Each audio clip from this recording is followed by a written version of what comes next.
tanyain ayah ya. Oke. Ayah kalau ke Dubai, adik kangen apa enggak? Mungkin kangen. Kangen. Kalau ayah lama nggak pulang-pulang, adik sedih apa seneng? Seneng. Seneng. Iya. Nanti Umi WA dan gimana cara kalau pulang naik pesawat. Pilot. Nanti naik pesawatnya terbang dengan Cepat. dan jauh. Ayah kalau sendirian di Dubai, ayah sendirian kan sedih. Kan nanti Umi WA, kan Umi. Nanti ayah bawa HP. Iya, kalau kangen di video call. Emangnya ayah di WA terus langsung pulang? Iya. Tapi ayah Kalau ayah nggak pulang-pulang, seneng. seneng juga. Kenapa? Ayah akan seneng banget. Adik punya pesan-pesan nggak buat ayah kalau ayah di Dubai? Kalau HP-nya tapi rusak ya, beliin Comcast-nya bagus, nanti tinggal pesan di situ HP-nya yang baru ya ayah. Ya nanti dibeliin adik biar ayah bisa video call sama adik. Iya ayah. Adik punya pesan-pesan nggak ayah di sana? Enggak. Ayah harus gimana? Ayah nanti kalau ayah di video call, adik diajak ayah di video call. Ayah di video callnya bagus, ada kolam renang. Oh, ayah nunjukin tempat-tempat bagus di sana tuh. Iya, nanti kita tinggal ke hotel, masuk ke hotel terus. Tapi yang ke hotel ayah doang. Adek pengen ikut masuk hotel, ambil kunci, berenang, sama lihat ikan di situ. Lihat gedung tinggi. Ngelihat gedung tinggi di situ. Lihat fontaine. Enggak. Air mancur. Enggak. Pantai. Ada es krimnya, sama buat kita makan kemana, sama ada kerupuk, sama sampah. Loh, buat apa? Ya buat kalau lapar ngebuang sampah biar kita nggak buang sembarangan lah. Oh, bawa tas kresek sendiri. Pinter dong. Gak boleh buang sampah sembarangan di negaranya orang ya. Ya nanti dimarahin paknya. Di rumah sendiri juga nggak boleh ya. Dimarahin siapa kalau di rumah? Dimarahin siapa? Dimarahin sama siapa? Pak Satpam.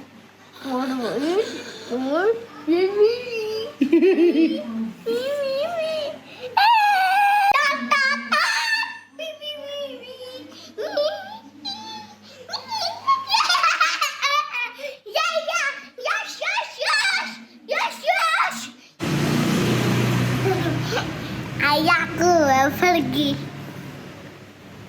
Aku burem. Kakak, kalau ayah ke Dubai, kakak sedih apa senang? Sedih kenapa? Sedih soalnya sedih. Punya pesan-pesan nggak buat ayah kalau di Dubai gimana? Bosan. Ayah yang bosan di sana sendirian. Apalagi aku. Bosan kalau nggak ada ya.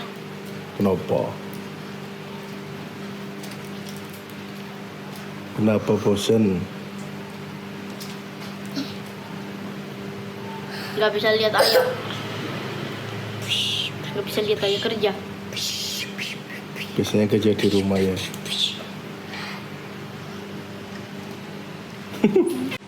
Kalau ayah di Dubai, Pak Yus nanti ngapain aja? Duduk di kursi ayah.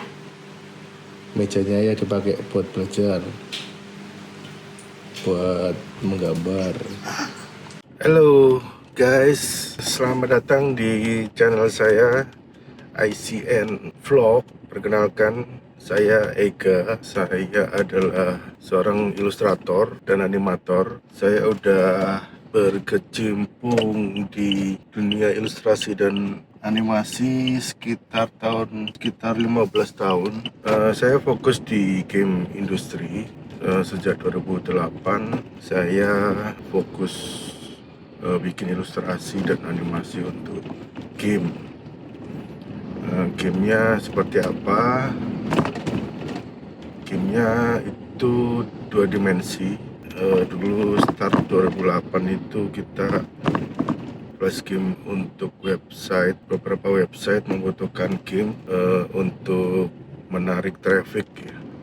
Traffic dari seluruh dunia juga. Jadi dari traffic mereka menghasilkan Google AdSense. Dari Google AdSense yang mereka dapatkan, mereka putarkan lagi dengan mensponsori game. Jadi saya bikin game untuk dijual ke website-website itu. Dulu 2008 sampai 2012 saya produksi game-game. Mulai 2012 flash game tenggelam karena waktu itu mobile games mulai naik daun. Mulai 2012 saya udah nggak bikin game karena programmer saya waktu itu belum siap untuk pindah jalur, beda platform, beda bahasa pemrograman. Publishingnya pindah ke mobile games juga. Ya udah, mulai saat itu saya cuman freelance aja. Freelance pun proyeknya juga dari game developer juga, dari mostly dari Eropa sama Amerika, North America pernah, Australia juga pernah. Freelance sampai tahun 2022. Jadi di freelance itu saya tetap fokus di animasi dan ilustrasi. Gimana ceritanya kok bisa ketemu sama dunia game industri? Dulu ceritanya saya kan kuliahnya di DKV ITS, tepatnya desain komunikasi visual. DKV ITS lebih fokus ke industri periklanan ya. Jadi bikin iklan, brainstorming dari nol, dari pitching ke klien sampai proses produksinya seperti apa, sama lebih ke branding. Dulu passion saya nggak ke branding, juga nggak ke periklanan. Saya fokus passion saya lebih ke ilustrasi tadi dan animasi. Ini mulai semester 5 saya sudah mengarahkan diri saya ke ilustrasi dan animasi, walaupun materi yang diberikan dosen lebih pada periklanan dan branding. Saya lebih riset ke bagaimana mengembangkan karakter, lalu timing animasinya, riset tentang kekuatan karakter seperti apa, bagaimana agar bisa menjual ke masyarakat. Jadilah mulai semester 5 sampai 8 tugas akhir saya lebih mengarahkan ke animasi.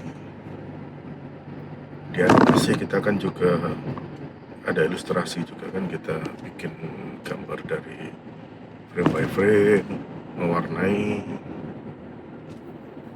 terus gerakin, motion twin-nya,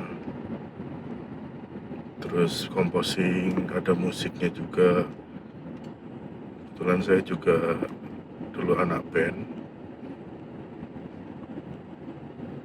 jadi audiovisual merupakan penggabungan semua passion saya dari musik, gambar, animasi, dan storytelling. Masuk tol guys.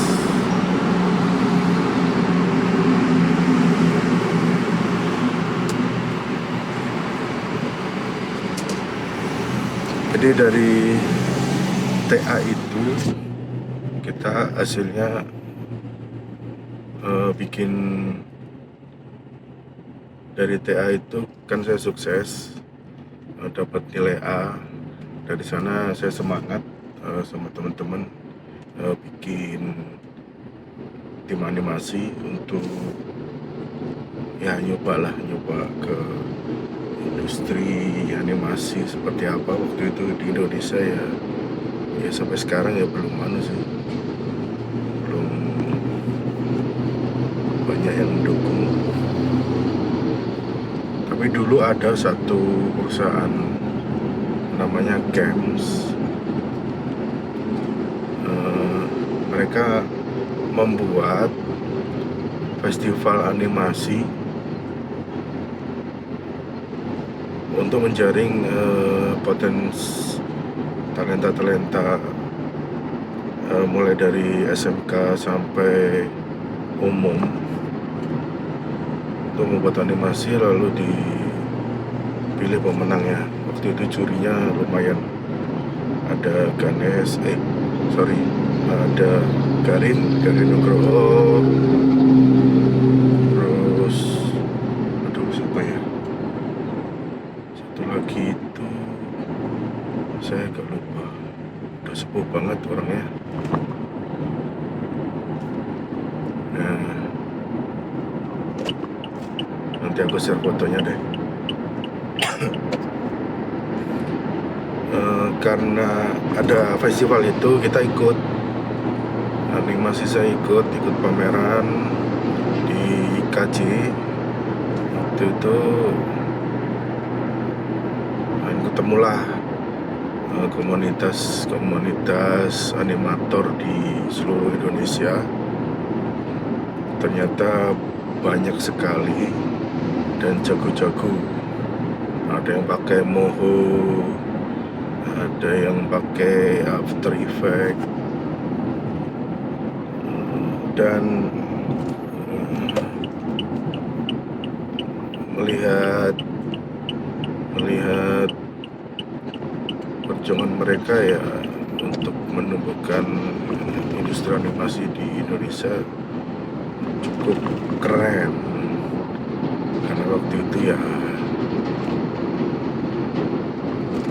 nggak ada TV swasta yang mau mendanai animasi buatan anak bangsa kan. Mereka cuman beli lisensi anime Jepang yang udah jadi, yang udah siap tayang, tinggal beli lisensi, disiarin. Yang kita lihat di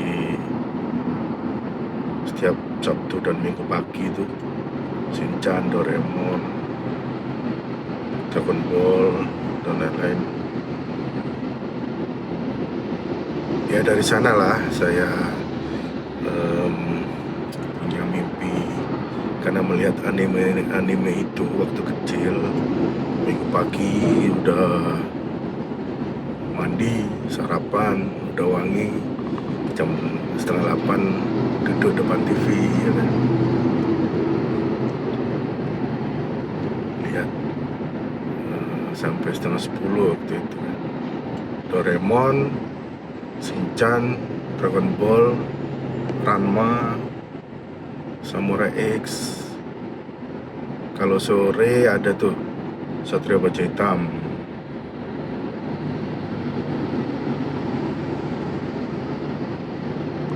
Nah, dari sana, dari pameran tadi di IKJ, kita ketemu koneksi orang pemerintahan ya, atau nggak tahu pihak ketiga, nggak terlalu yakin juga dia dari mana. Pokoknya dia minta kontak kita Terus mereka kasih proyekan, waktu itu bikin PSA, semacam kampanye untuk kesehatan, bikin animasi sekitar 10 menit, durasi 10 menit. Itu pengerjanya sebulan. Waktu itu kita dihargai 10 juta rupiah. Tim kita waktu itu 6 orang, durasi 10 menit. Kalau dihitung satu detik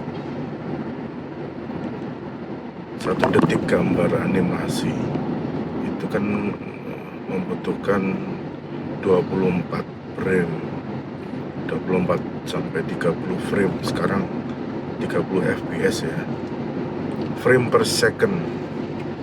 Jadi ada 20 sampai 30, 24 sampai 30 frame per detik. Bayangin dulu kan, zaman aku dulu frame by frame, animasinya frame by frame. Belum ada software, belum bisa beli software yang mahal kayak Toon Boom. Jadi kita frame by frame, disupport sama Flash, Macromedia Flash. Ini juga masih pakai bajakan. Bisanya itu.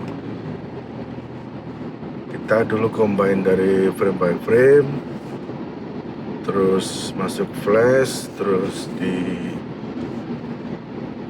compose di Adobe Premiere.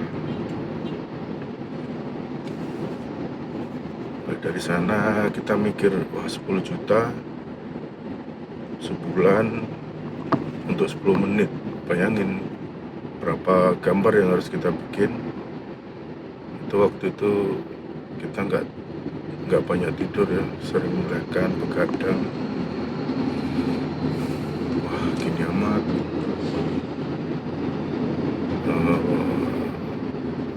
Waktu itu ya teman-teman kasihan, mukanya pada kucel semua. Terus jadi mikir masa depan gimana ini, mau nekunin passion, tapi industri di Indonesia belum memadai. Kalau masuk sama Kens pun, yang perusahaan jaring animasi tadi, itu satu episode durasi 24 menit itu sekitar 30 juta sama 10 menit 10 juta, 24 menit 30 juta. Bayangin lah, bakal se-zombie apa kita nggak tidur bakalan. Jadi teman-teman mulai berpikir pragmatis, gimana ya, mending cari job sendiri dulu. Kita pecah.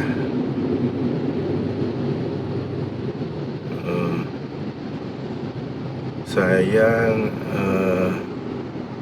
nemu di salah satu mailing list.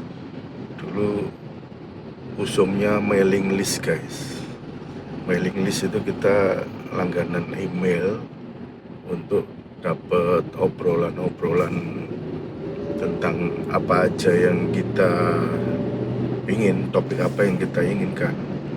Waktu itu tentang ilustrasi animasi, saya langganan mailing list tentang itulah. Kebetulan ada lowongan Art Logic Mas Rudi.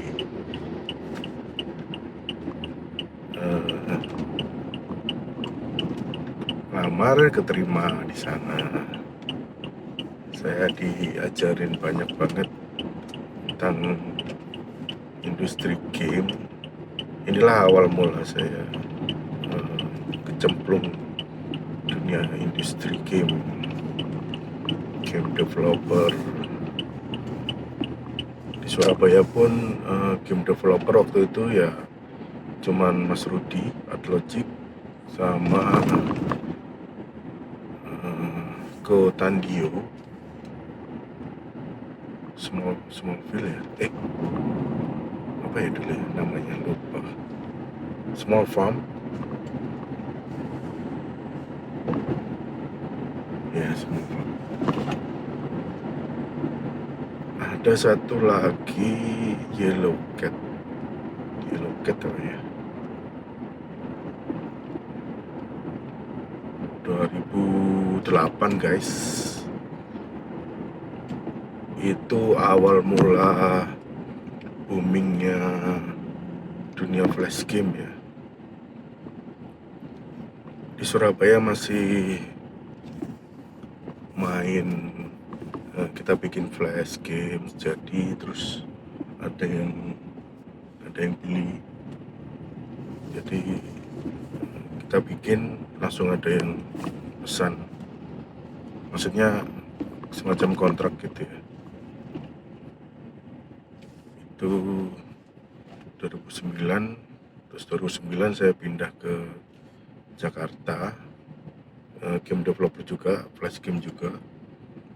Saya nemu di forum game dev, dulu ada forum game dev namanya gamedev.id. Di sana game developer dari seluruh Indonesia ngumpul. Ada lowongan dari Blue Green, langsung dia tahu skill saya, gambar saya seperti apa selama setahun itu ya, 2008 mulai di Adlogic, mulai kenalan sama teman-teman game dev di Indonesia. 2009 ternyata beda banget sama cara jual game flash di Surabaya dan di Jakarta, khususnya ya di forum itu ya. Jadi kita bisa jual dengan nominal yang fantastis, cukup fantastis waktu itu. Saya bikin game pertama untuk kantor yang di Jakarta. Itu dulu dengar-dengar terjual 20 ribuan, $20.000.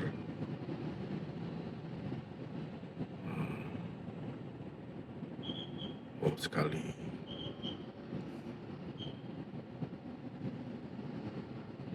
Mulai dari sana saya mengira cukup untuk belajarnya, curi ilmu ya. Bikinnya udah bisa, cara jualnya bagaimana. Dari situ dapat banyak sharing-sharing masukan dari teman-teman. 2010 saya keluar, ngajak temen yang bisa programming. Kita bikin, dulu bikin satu game sekitar 4 bulan berdua aja. Terus kita bisa jual sekitar 16.000, lumayan untuk berdua. Waktu itu kurs masih 9.500, kita bagi dua, 16.000 bagi dua, 8.000, ya sekitar 80 juta ya per orang. saya buat modal nikah. Teman saya programmer, beli mobil dia untuk orang tuanya. Habis itu dari sana kita bisa hire pegawai. Kita bikin beberapa game lagi. Waktu itu lumayan terjual $5.000, 2.500, 2.250, sama satu lagi lupa guys. Nah, dari sana 2000 berapa ya, 2011 teman saya mau nerusin kuliah.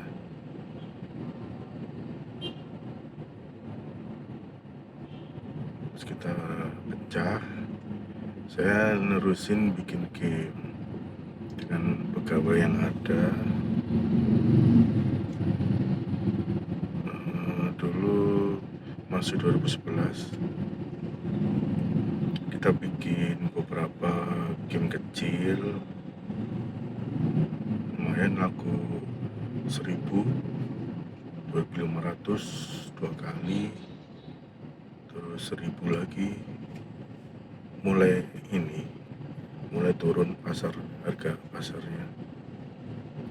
Nah, 2012 puncaknya saya sudah bikin game 6 bulan gak jadi-jadi. Kondisi market ternyata sudah ambrol, nggak laku deh akhirnya. Dulu pegawai 4, selama 6 bulan gak ada pemasukan. Ya udah, pengalaman berharga.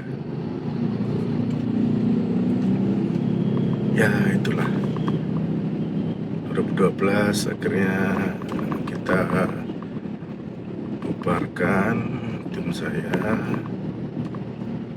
merintis freelance. Jadi mulai 2012 sampai 2022, 10 tahun. Di freelance saya juga dapat proyekan game dev dari berbagai negara ya. Ya itulah, cerita panjang juga ya. Cerita saya masuk game dev.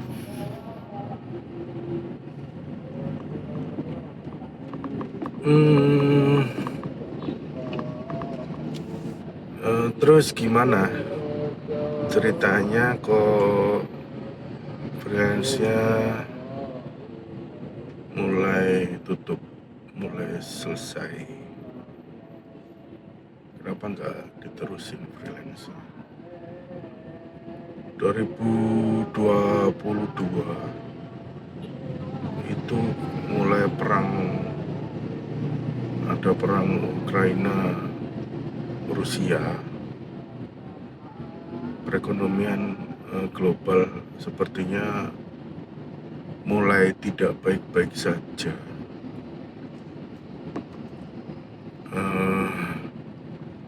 Postingan job di marketplace, orang posting job lowongan untuk freelancer itu mulai sepi. 2022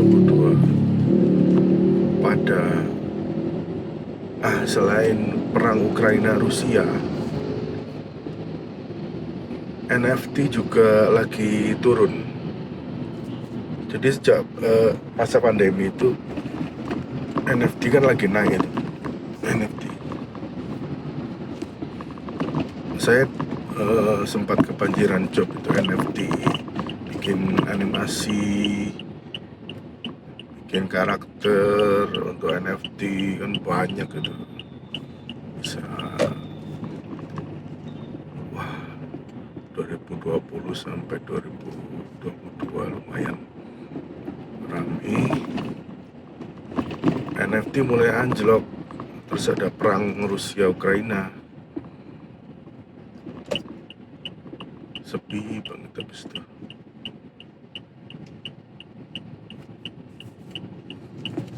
Nah, habis itu saya cari cari kerjaan full time.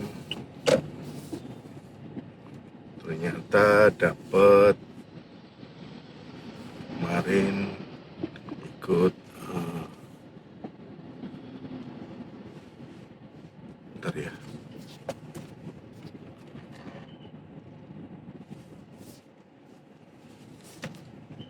Bentar dilanjut. Yo, sorry, habis ambil servisan koper.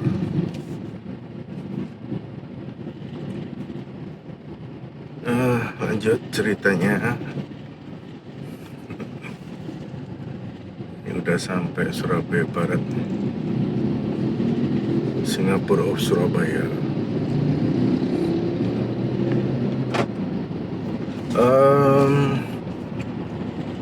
Kita ceritanya sampai mana tadi? Mulai kerja full time lagi ya. Jadi 2008-2009 saya kerja full time, terus 2010 sampai 2012 pengusaha, 2012 sampai 2022 freelancer. Ada selingan sih 2007 sampai 2020 sempat bikin rental PS, waktu itu tutup karena ada pandemi. Setelah pandemi berakhir males buka lagi. Nggak worth it, tapi ya udah balik modal lah dulu ya. 2022 nyambung cerita yang tadi, NFT anjlok, terus Rusia dan Ukraina perang, itu bikin ekonomi global agak kacau. Sebabnya saya kurang tahu kenapa market Eropa sama Amerika kok jadi nyimpen uangnya semua. Enggak dihambur-hamburin buat bayar freelancer seperti kita ini kan butuh hamburan uangnya mereka. Bapak-bapak saya job bikin game, nyari freelancer dari Indonesia, Filipina, kan murah-murah bayarannya, tapi kan bagi kita ya banyak gitu. Ya gitu, kita dapat jobnya ya dari bapak-bapak gabut bikin game gak jelas, lumayan kan.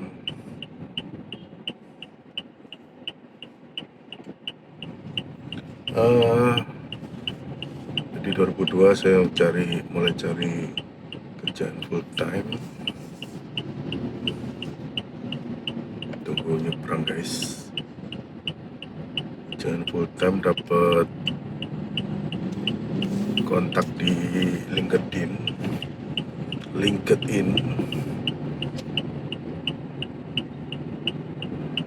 Ada sebuah startup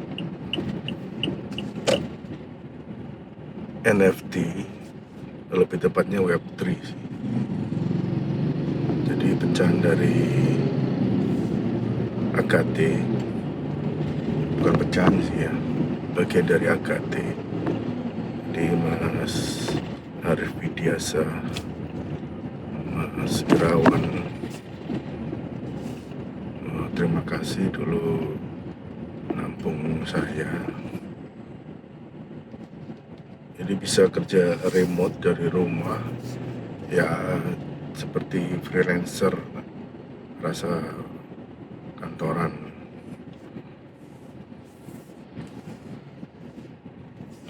Kontrak 6 bulan, perpanjang sampai 1 tahun waktu itu, setahun selesai. 2023 Juni.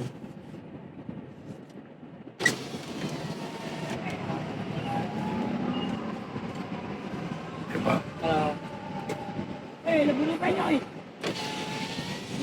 2023 Juni saya mulai mencoba freelance lagi.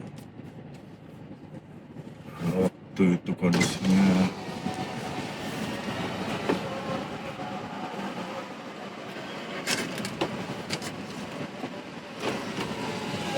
perang Rusia dan Ukraina masih bergejolak.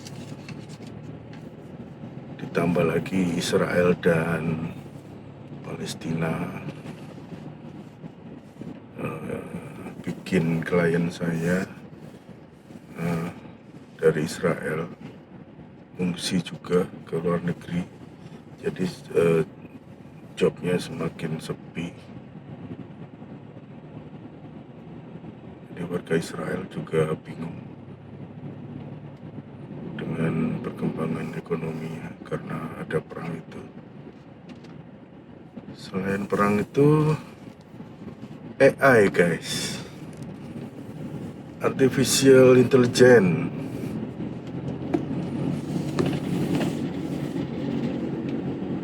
Waduh, salah jalan ya. Oh enggak, PTC bulat, jalannya muter-muter, mau keluar bingung, masuknya juga bingung.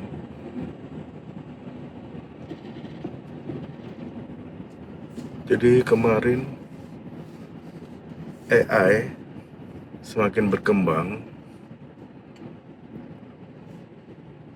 itu bikin market freelance semakin sepi. Dari udah sepi, semakin sepi. Klik-klik.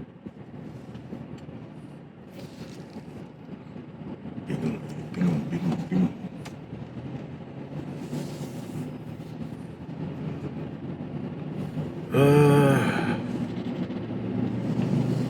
Hampir setahun susah banget cari job freelance.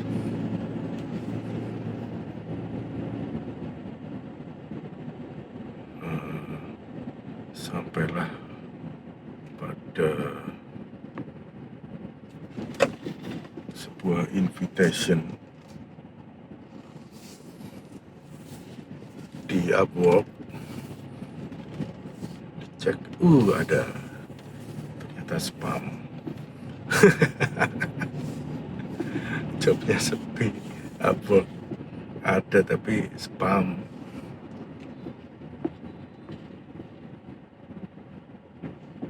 Terus nunggu berapa bulan lagi ada yang ngontak di LinkedIn,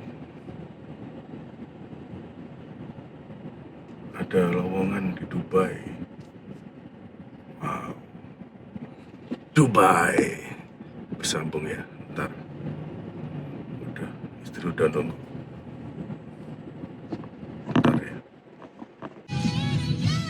dijemput istri kerja. Saya Satu. kalau aku ke Dubai gimana sih? Ya gak apa-apa, semangat. Cari makan dulu guys. Guys, makan seafood ya. Seafood. Balik lagi good friend di afternoon Muhammad. Jakarta, Bandung, Semarang, Surabaya, Artomoro. Yogyakarta, dan Makassar, Manado. Hari ini saya kedatangan Udah jadi seafood Artomoro. Ini seafood ya, tenggiri. Maksudnya seafood nih, kan laut. Ngeblur ya. Wape tergolong seafood. Wape. Wak tenggiri. Ikan barona, ikan asin. Jadi makan guys. Halo guys, balik lagi. Kemarin habis makan langsung istirahat. Nyambung lagi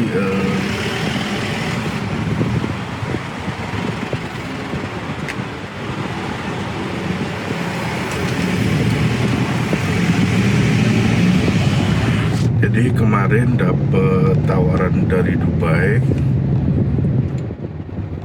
sekitar Oktober tahun lalu 2023. Waktu itu istri saya masih dinas tugas di luar kota, jadi saya mikir masih perlu nemenin anak-anak karena ibunya masih di luar kota, seminggu sekali baru pulang. Jadi saya coba tanya bisa remote atau enggak, ternyata nggak bisa, harus onsite. Mungkin kebijakan di Dubai harus onsite, jarang yang remote. Jadi waktu itu nggak jadi saya ambil. Saya coba apply ke perusahaan lain. Satu ke game dev di US, nggak berhasil masuk. Terus coba ke Jakarta, salah satu game dev di Jakarta. Udah sampai interview terakhir, jadi ada 8 step interview termasuk tesnya. Sudah lolos semua, tinggal nunggu interview sama CEO-nya sepertinya, tapi belum dapat jadwal. Udah 2 bulanan belum ada kabar lagi. Kebetulan 2 minggu lalu saya dapat tawaran lagi Dubai dari LinkedIn. Nah, kali ini kebetulan istri saya sudah dipindah tugaskan kembali ke Surabaya. Jadi begitu ada tawaran DM di LinkedIn, saya tanya-tanya dulu. Terus orangnya langsung minta video call.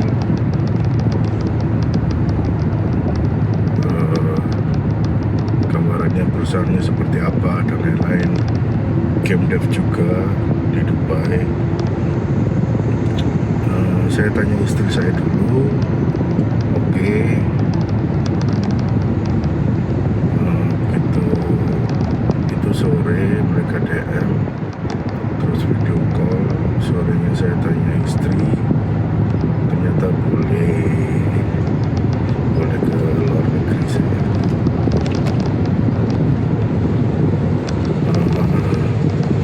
Udah langsung saya kirim resume dan lain-lainnya. Besoknya langsung dijadwalin interview dengan perusahaannya langsung. Waktu itu langsung interview, keesokan harinya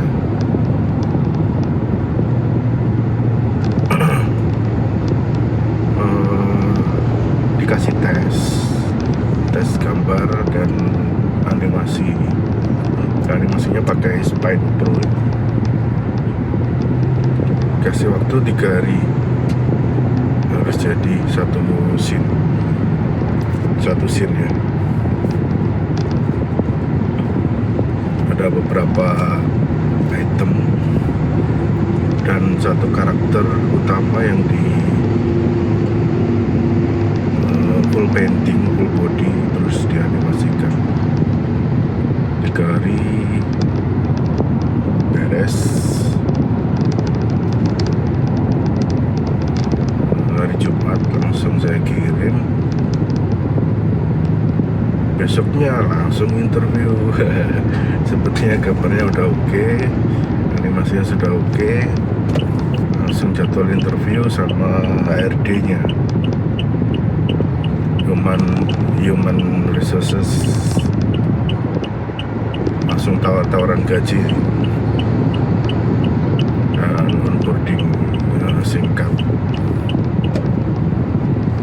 Udah, langsung ditanyain bisa kapan berangkat.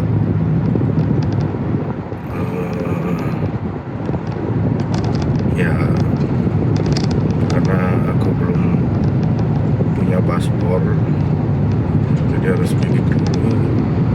Mungkin kisaran bikin paspor seminggu dan lain-lain, visa mungkin butuh 3 minggu lagi. Gitu deh. Ini hari ini tadi paspor saya baru jadi.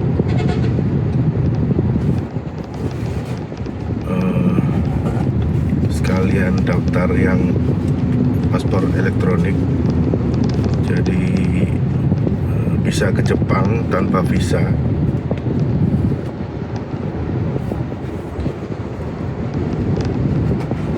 Keren ya. Paspor udah aku kirim ke HR-nya, tinggal nunggu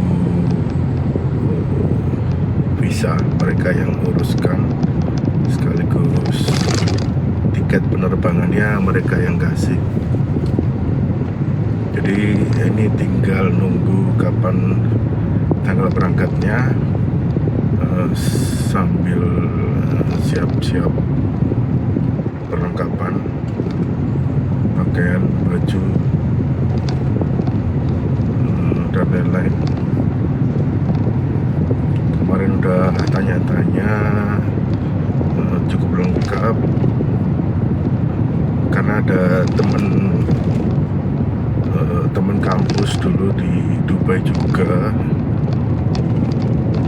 jadi saya bisa tanya-tanya dia gimana biaya hidup di sana dan lain-lain, proses menerima kerjaan dari sana bagaimana yang benar. Ya syukurlah, so far udah lumayan sesuai, jadi tinggal nunggu kapan berangkat. Itu sih. Kenapa saya terima kerjaan di Dubai? Jadi karena yang kemarin di rekaman sebelumnya saya udah cerita tentang penurunan pasar job untuk freelancer ilustrasi tergerus sama AI. Terus ada perang Rusia Ukraina yang masih bergejolak, itu bikin proyek global tersendat di semua bidang ya. Dapat cerita dari temen yang translator, biasanya kliennya luar, ini juga sepi. Terus programmer, berbagai bahasa dari PHP, C#, Objective-C, Python, Reels semua juga cerita kalau lagi turun. Mereka ngira mereka aja yang lagi sepi, ternyata banyak yang ngalamin.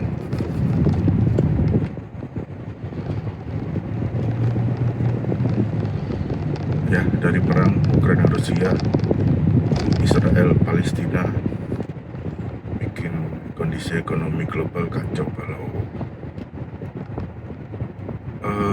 Terus faktor pandemi, pasca pandemi ini mulai sekitar 2022 sampai sekarang, trennya, karena pandemi dulu trennya WFH, work from home, jadi yang remote freelancer yang kerja di rumah itu kebanjiran job, karena memang trennya WFH. Sedangkan saya kan WFH sudah 15 tahun. Sebelum tren kita sudah lakukan WFH. Jadi selama pandemi WFH, setelah pandemi hilang, perusahaan-perusahaan yang dulu menerapkan WFH itu mulai beralih ke hybrid.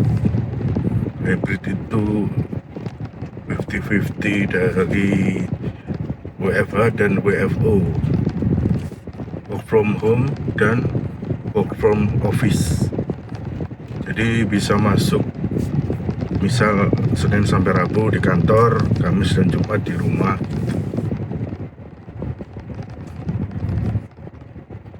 Ada yang hybrid, ada yang full onsite.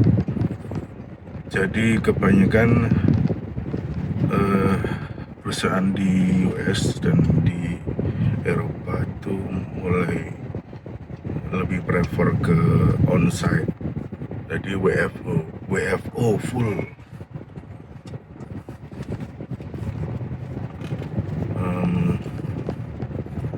Selain itu market juga lagi karena nggak jelas. Jadi monggo Pak. Jadi bapak-bapak gabut yang dulu biasa pesen, Pak, yang biasa pesen game, ibu-ibu rumah tangga yang sambil bikin tim untuk game-game kecil, itu melihat market juga lagi down. Mereka nggak berani spending more money to create games. Ya udah, orang yang cari freelancer lagi turun. Tren perusahaan mulai nerapin hybrid dan onsite, mau nggak mau harus yang freelancer keluar rumah. Ya, sementara kita cari kerjaan dulu full time. Dapatnya Dubai, alhamdulillah. Keluarga ngizinin juga. Ya, kita coba dulu ya, jalanin dulu seperti apa nanti di sana. Yang pasti sih bakal kesepian karena anak dan istri di rumah. Karena kalau bawa langsung semua nggak mungkin. Kultur shock, biaya shock, money shock. Kita lihat dulu seperti apa di sana.